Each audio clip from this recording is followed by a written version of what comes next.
also my pal Liza Colon Zayas. Vaya. She won for The Bear, the charming story of white people who are obsessed with Michelin stars and making kale taste good. That's 5 Latinx nominees being honored tonight. 6 if you count Mark Cuban from Shark Tank. What, his last name is Cuban, that counts? Come on. And here's another sign of progress. Right after I took that ad in the New York Times, Academy members elected the first ever Latino chair, Mero Mero Chris Abrego. You're welcome, Hollywood. I did it. Actually, John, Chris Abrego was elected chair of the Television Academy in November 2023, which was 8 months before your ad. Yeah, whatever. But we need more stories from excluded groups. Black, Asian, Jewish, Arab, LGBTQ+, and disabled. And this show tonight is proof that our industry is making progress. So I am delighted to introduce you someone who's committed to protecting and fostering that progress. Please welcome the chair of the Television Academy, Chris Abrego.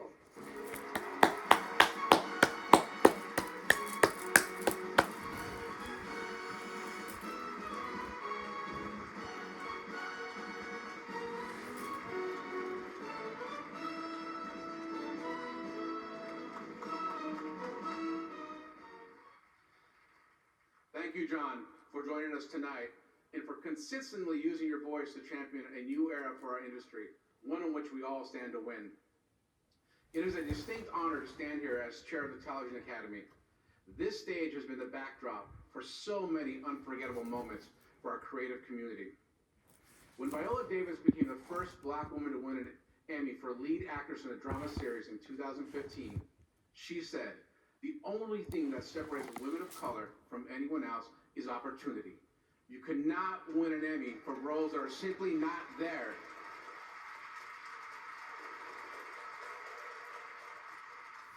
That stayed with me. So I just want to recognize all of you who create or support the stories that do just that. Provide extraordinary talent the opportunities that lead to nights like this one. While there's still a long way to go to address the opportunity gap, this year tells us what we all want to see, that we all want to see content that is in dialogue with the real world. And that when outstanding inclusive content is greenlit and then given the budget and support required for success, Academy members will find it and reward it. I agree. The Academy is committed to supporting an industry that represents the diversity of its audience, from convening industry-wide conversations that drive inclusion, to nurturing rising talent, to supporting aspiring professionals through programs like the Bob Bennett Future Leaders, named in the honor of legendary television executive Robert M. Bennett. Today, our Academy is stronger than ever. As of tonight, we are 25,829 members. That's the largest the Academy has ever been. And I celebrate each of you. And now, to present the Television Academy Governor's Award, please welcome Joshua Jackson and Emmy nominee Matt Bomer.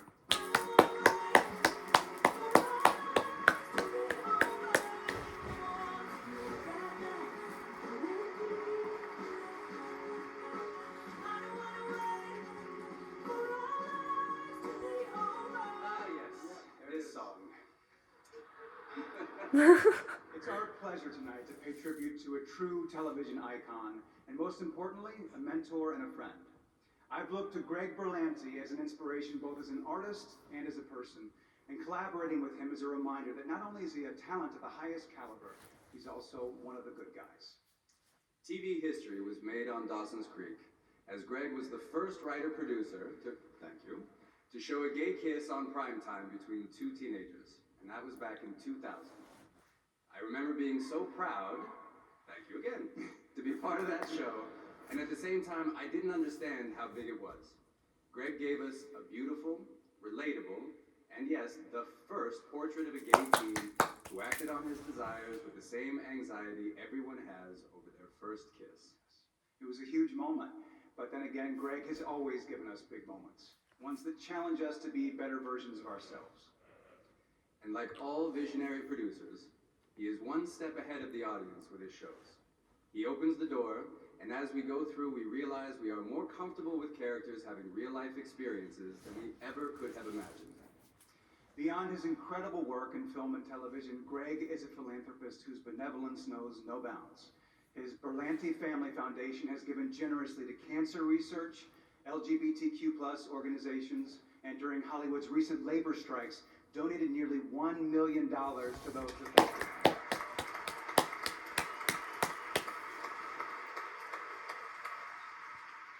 In everything he does, his impact on the LGBTQ community, on our industry, and on humanity is immeasurable.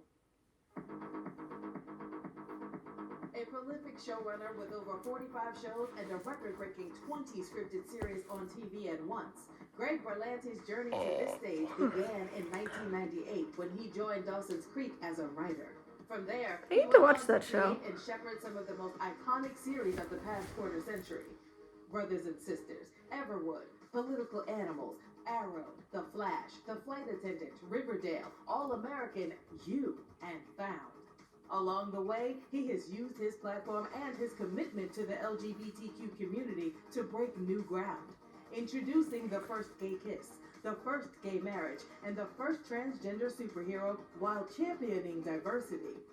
He's a writer and director, a producer and philanthropist whose causes include the F Cancer Gala, the Giving Spirit, MPTF, and the Entertainment Community Fund. Named one of Time Magazine's 100 most influential people in the world, honored for his powerful impact on entertainment and culture. And cut, great, that. Trailblazer, visionary, television legend, Greg Berlanti.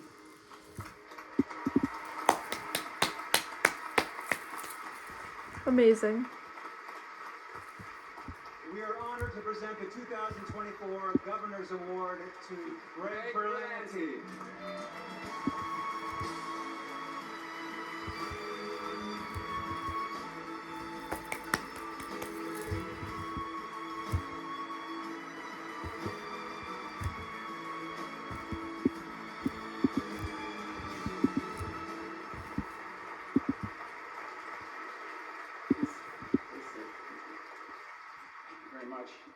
Thank you, gentlemen, not just for your kind words, but your incredible friendship and talent through the years.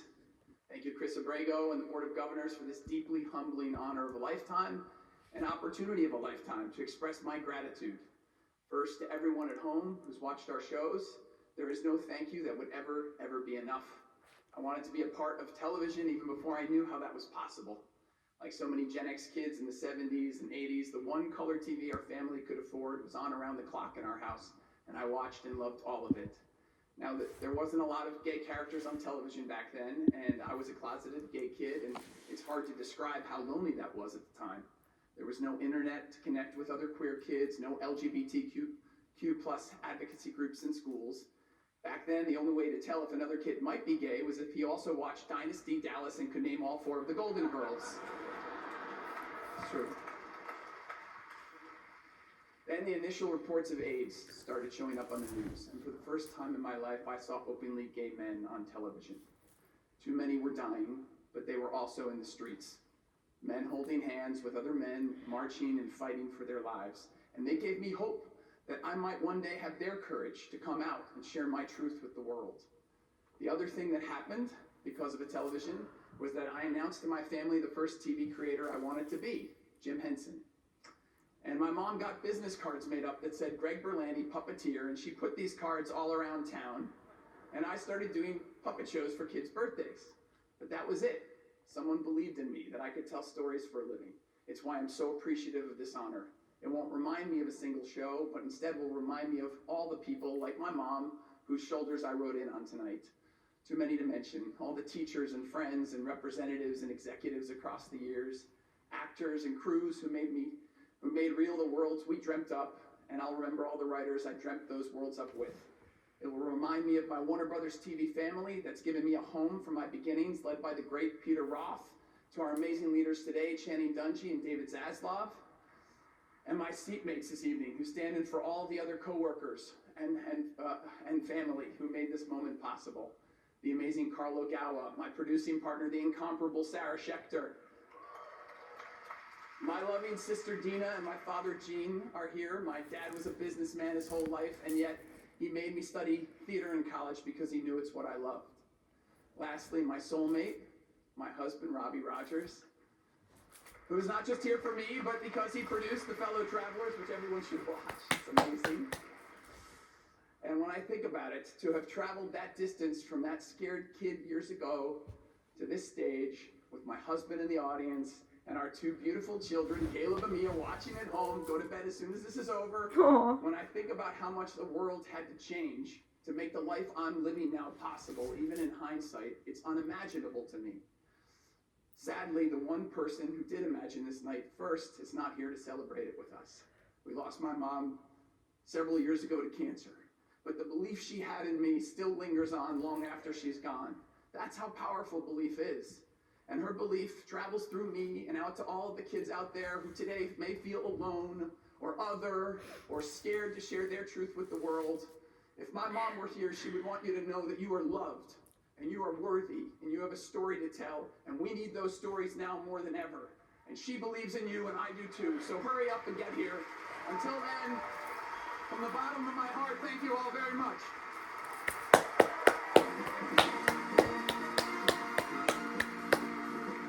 Amazing. Up next, TV coaches Jane Lynch and Brendan Hunt team up to present an award. And stay tuned for a special performance by Jelly Roll. Then later, we're joined by three of your favorite TV cops: Don Johnson, Jimmy Smits, and Niecy. Whew. That was an emotional one.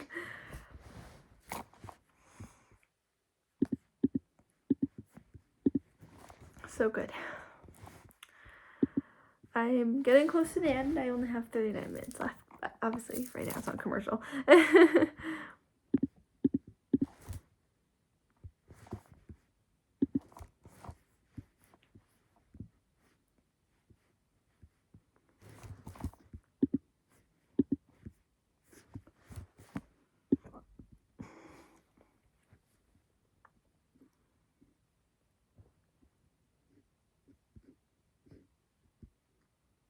Just reading some updates on Big Brother.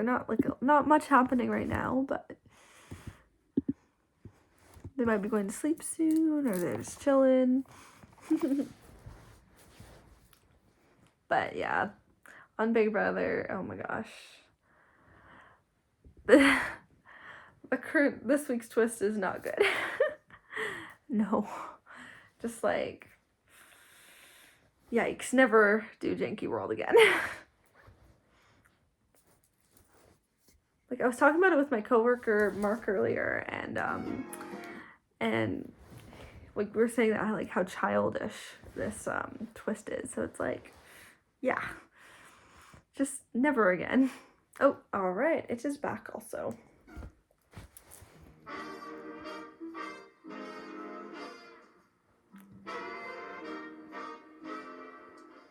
As someone who never truly appreciated the inside of a gymnasium or what it had to offer, I now have the unique pleasure to introduce a couple of great TV coaches. Please welcome Jane Lynch and Brendan Hunt. Yes.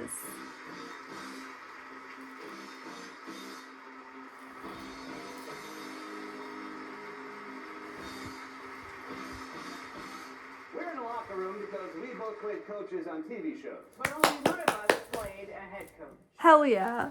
People don't know this, but we both studied theater at Illinois State University. And nobody cares about that. Now, I love her. just to be clear, I So was funny. the head coach on Glee and you were the assistant coach Ooh, yes, on Glee. Ted Lasso. Yes. Ted Lasso's a show I need to finish. Distinction matters. Well, it does matter because head coaches, like directors in this category, are in charge. And assistant coaches are underlings. Like if you were my assistant coach, I would say, don't slouch. When you present an Emmy, stand up straight. And I would say, boss, methods of fear and intimidation are outdated, and players today respond best to love and respect.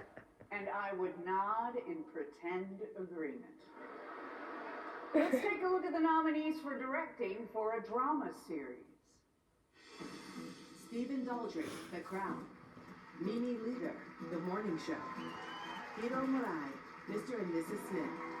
Frederick E. O'Toole, Shogun. Saul Metzstein, Slow Horses. Sally Richardson Whitfield, Winning Time, The Rise Oh, of Winning the Time, another show I need to finish. Gonna be Shogun? Where's the envelope? We'll see. Oh, I gave that envelope to some very special guests. Please welcome Olympic athletes Ilona Maher, Stephen Netarozzi, Caleb Dressel, and Paralympian Ezra Frack.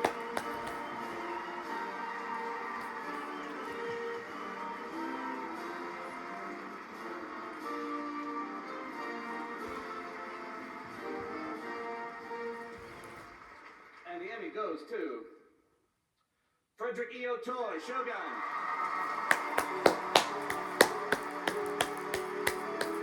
Such an amazing show. Phenomenal. Very consistent This is too. the first Emmy win and second nomination for Frederick E. O'Toole.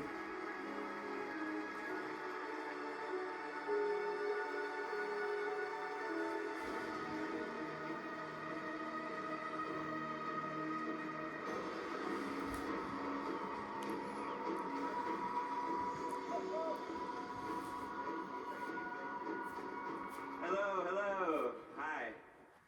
I know a lot of you. I'm so grateful to be here. Thank you so much for this. Thanks to the Academy. Thanks to Hulu and Disney and FX for this incredible project. I had the honor of being asked to participate in this team of amazing actors and actresses